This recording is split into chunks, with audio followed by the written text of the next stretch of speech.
బోనాల ఏర్పాట్లు ఎట్లా? బోనాల ఏర్పాట్లు యథావిధిగా ప్రతి సంవత్సరం జరిగే తీరుగా బ్రహ్మాండంగా జరిగినాయి.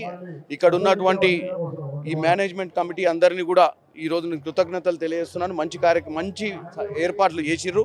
వచ్చిన ప్రజలకు కూడా అసౌకర్యం కలగకుండా క్యూల ద్వారా అందరికి కూడా అమ్మవారి దర్శనం కలిగే విధంగా ఈరోజు ఇక్కడ కార్యక్రమాలు చేపట్టిర్రు. ఎల్లవేళగా ఎప్పుడు విధంగా అమ్మవారు ప్రతి సంవత్సరం ప్రజలను ఆశీర్వదిస్తారు.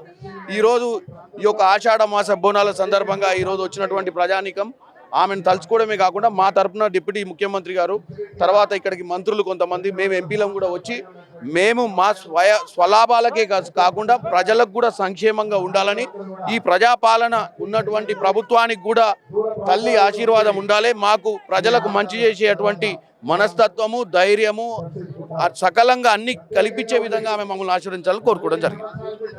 చూస్తున్నాం, ఎందుకంటే రాష్ట్ర ప్రభుత్వం తరపు నుంచి కూడా అన్ని సౌకర్యాలు అందించడం జరిగింది. ఎందుకంటే వచ్చేటువంటి సామాన్య భక్తులతో పాటు అదేవిధంగా ప్రత్యేకంగా అమ్మవారికి బోనం సమర్పించుకునేటువంటి వారికి మాత్రం ప్రత్యేక ప్రాధాన్యత ఇవ్వడం జరుగుతుందని చెప్తున్నారు MP Anil Kumar Yadav. Video journalist రంజితో రాణి, సింహవాహిని, అమ్మ ఆలయం.